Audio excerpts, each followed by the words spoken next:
please subscribe and don't forget to press the bell icon to get notified whenever we upload a new video.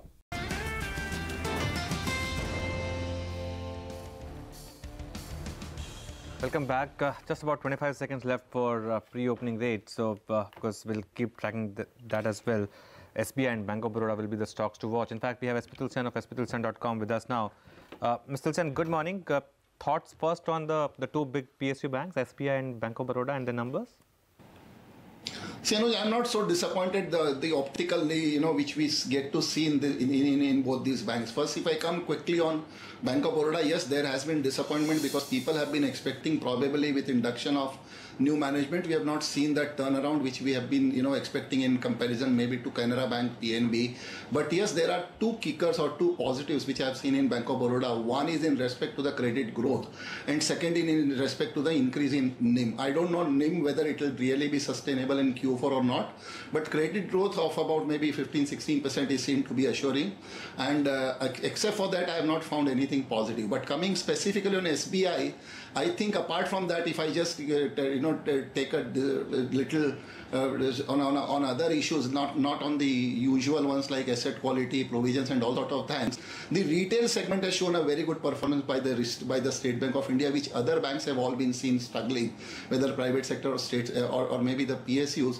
Retail EBIT has increased to 7788 crores against 5751 crores, and even the provisions of mark to market of 3300 crore is, apart from that, there has been losses also in the treasury operations. They have booked the losses is at 3255 against 3772 crore profit. That means there is a shift of about 7000 crore purely on these treasury operations on a sequential basis. So barring these two, and generally we see that State Bank of India, always with a change of guards, you see these kind of surprises coming in the first result. So maybe I'm not too much perturbed with the SBI and keeping a positive view on SBI and neutral view on Bank of Baroda. At least on both the banks, I won't be taking a negative call from investment perspective. Okay, so you are buyer if there is a dip in State Bank of India in the morning? Yes, I'll be a buyer at maybe at around 282, 284, because the definitely share will be giving a what you call gap down opening, or maybe the prices can fall by about 12, 13, 14 rupees. And if that happens at 282, 284, it definitely qualifies a good entry point. And for Bank of Baroda, I'll rather wait to take a renewed investment call. Okay. At the moment, the markets have opened in the green. It's about, it's a fairly strong opening. We don't know whether it will continue like this. Very strong start for currency right now. 1/4% almost move right now happening on the dollar rupee. So that normally is first indication of how things could pan out. That's a decent start. And some numbers, actually, some stocks reacting to their earnings. Sun TV is up almost 8% in pre-opening on the back of their numbers. So that's one stock that's zooming away. Bata had a very good improvement in margins this quarter. So I think that's something that the street likes. Bata is up. Cadila Health is also in the news. That stock is also up almost about 4-5%. And on the downside, it's something like in India Cements that's down almost about 2%. Interglobe Aviation also has some negative news flow. So that stock too is down in the Tata Steel is up 5%, and I think that really is interesting because, as Nigel was pointing out, it's corrected a bit from its highs, as 755 was its high, and from that point there was quite a bit of correction. So with these good numbers, the stock opening about 5% higher right now. Okay, Mr. Tulsian, morning. I wanted your thoughts on some of the auto companies that reported their numbers. Good numbers from both Amara Raja and M&M. Would you put any fresh money to work in either of these names? So I'll go with Amara Raja because the numbers are really seem to be excellent, and in fact, if you see that, I think that this kind of performance is likely to continue for the company going forward also. And coming on M&M, yes, the things have, in fact, the company has shown improvement on both the fronts. I would say that maybe on the PV as well as the farm equipment sectors, but farm has really been assuring. So maybe, but taking a comparison between both of them, probably I'll not go with M&M, but Amara Raja really qualifies a buy considering the numbers. All right. Mr. Tulsian, to stay on, Manisha Gupta has joined us. Manisha, what's the news from the commodity space? Well, some support clearly coming in from the crude oil prices, Lata, where you have seen the biggest weekly decline in 2 years in the previous week. We are 11% off from the 2018 highs where the crude prices did touch. And while, of course, it is the US, record output which has put a stop to this rally, so has the sell-off in equity markets. And you also are looking at the strength in US dollar. The speculative long unwinding was yet another thing that pulled the prices down. In the Asian markets, you are seeing some support, but that's also because the global equity markets have kind of stabilized. So there is some buying that has come back in case of the crude oil prices. But as I said, we are 11% off from 2018 highs already, and the markets are trying to find some footing at these levels. The industrial metal space, well, you don't have so much of a support coming in from there. The previous week was a real bad one where you saw lead prices decline 6%. You still have aluminum and copper trading at around 8-week lows. But with a bit of a buying coming in for equities, you might see some support come in here. But again, China is headed for a Lunar New Year holidays in the next week. So ahead of that, the markets are expected to be quite volatile. Okay, Manisha, thanks a lot for that. The pre-opening rates are actually quite good so far, except for SBI, which is down 4%. And I mean, there are a lot of stocks which are rising right now. Sun TV, for example, still up about 5.5%. Mr. Tulsian, thoughts on Tata Steel? I know your pick is JSW Steel among the large cap steel stocks, but purely on numbers on Tata Steel?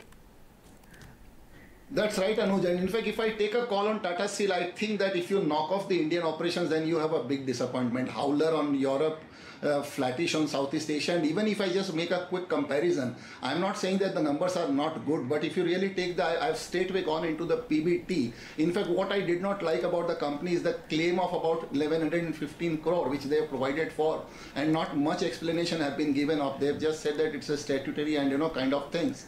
But if you really see the PBT growth, the JSW Steel has shown I'm referring on a sequential basis. It is wrong to take a YOY call on any steel stocks because the prices have really started spurting in this last maybe 6 months or so.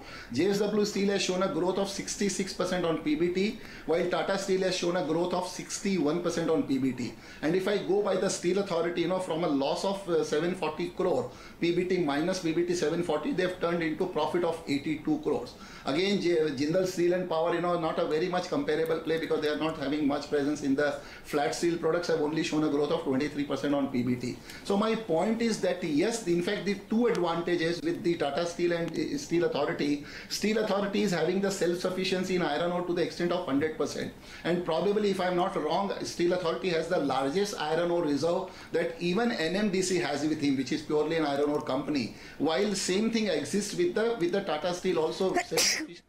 Or to a great extent they have sufficiency in their coking coal also, maybe to the extent of about 50-60%, while that has not been the case of JSW Steel. So if you really see the operational efficiency, I'm not disputing that Indian numbers have really been good, and if you take the PBT having posted by the Tata Steel on the standalone basis at 3,226 crore, flat on the consolidated one, and in fact the provisions which I've said of for claims of 1115 crore have taken your entire gain which has been shown. So whether these claims have arisen only in this Q3 or they have been combination, probably management were waiting that let's wait for the good numbers and then use that as a write-off in this one. So I'm disappointed mainly on a relative basis on the performance, and great disappointment on the European operation from Tata Steel. So maybe if I make a comparison, probably on a pecking order, I'll say JSW is one, second Steel Authority, and then third Tata Steel in terms of the Q3 numbers alone in terms of making an analysis. All right, Mr. Tulsian, thank you for stopping by and analyzing all of those numbers. In fact, the market is giving a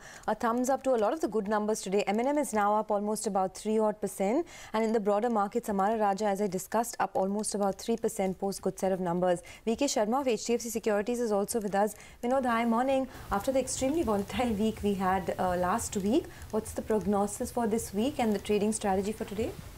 I think obviously we are going to recover, the indices are going to recover a lot of lost ground, but nevertheless there are two stocks which I like, which is a function of one is the company results that came on Thursday, late Thursday, that is for Tatacom, and another is JSW Steel, where the industry per se is doing well, and this is a sector which continues to do well. So I feel the Nifty will see a resistance around 10,700. That is a level which needs to be crossed, but it is not going to fall below 10,300. That is our take. Currently, I like JSW, where I'm buying the 310 call at around 10, stop loss at 7 and target around 50. This is a stock which has seen 12% OI added in this series, and 6% the stock is up. And Tatacom is a stock which came out with good results, set of numbers. I'm not talking about the land deal, which is already there in the price. We saw for the first time that the margins have improved in the main business, that is the data business. So therefore, I'm buying the 640 call in Tatacom at around 8 rupees. Sorry, a 640 call at around 17 rupees, stop loss at 13, and a target around 25. Okay. These are my two buys. Sure, we'll stay on. We'll discuss some other stocks as well. But pre-open rates have settled. Ashwini, thoughts on what would be the first trade and your 9-10 call? See, while we are gapping up straight into a resistance. So it's not clear whether this sort of upside will continue. I would look at, getting short at higher levels. So that way, possibly if we can get to 10,600 thereabouts, that would be good shorting zone. As far as Bank Nifty is concerned, again, if we are able to get reasonable decline, maybe 25, 350, 360 thereabouts, you get long. Around 25, 600, 650. Again, shorting on Bank Nifty would be justified. So still kind of middle of the range, no real trade on the index. But I think Delta Corp, that's a buy with a stop of 345, target of 370. All right. We'll come back to you after the markets open. Uday Mukherjee has joined us now. Good morning, Uday. You actually joined us on a very important morning. SGX Nifty, as we know it, may not be trading anymore, maybe not after 6 months. Your reactions? Well, just as well. Sometimes it tends to be a bit misleading and totally expected, Lata. Given that we stood to lose quite a bit of our trading volumes to the Singapore Exchange, I'm not surprised that the NSE and the BSE are clamping down on this window. But no big deal. I think we can make up our own minds in the morning about how our market's going to open without the crutch of the SGX. So it's okay. Yeah, today actually is the day when the SGX was up only 20 or 25 and the pre-open rates settled about 63 points higher. But Uday, good morning. First genuine scare of it for global markets as well, US markets. I don't remember when was the last time we saw 1,000, 1,500 point kind of intraday move in Dow. Your thoughts on whether this could lead to a sharper correction? We have to divide this, Anuj, between what will happen in the next 7 or 10 days and what will happen over the next few months. So I think we've had a big fall, and the US, by US standards, has been a very, very crunching fall over the last 7 or 10 trading sessions. So I think the possibility for rebound, particularly if the inflation numbers turn out to be benign later this week, we certainly can have a pullback in global markets and in our markets as well.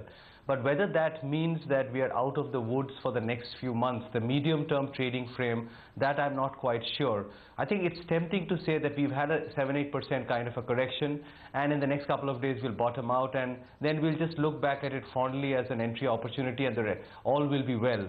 I think this correction might be slightly different in terms of time frame, and the volatility might linger longer than what we've got used to over the last 12 or 13 months. So the near term, certainly a possibility of a pullback, but in the medium term, I think there will be darker days and more volatility ahead. So cannot say with great conviction that what we see as the bottom for the next 10 days will be a durable bottom for the next 3 or 4 months.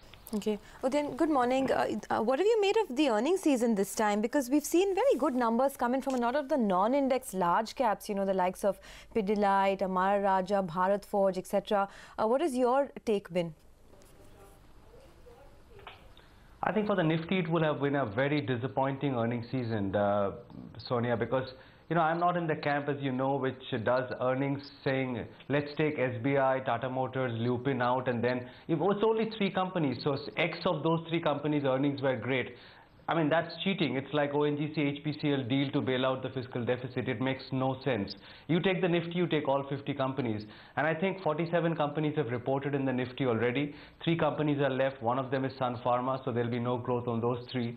47 out of 50 companies, the number is single digit, probably 9.5% or 10%. I think you'll find over the next day or two those reports coming out from brokerages, and they'll tell you that we are stuck at 10% growth for 47 of the 50 nifty companies.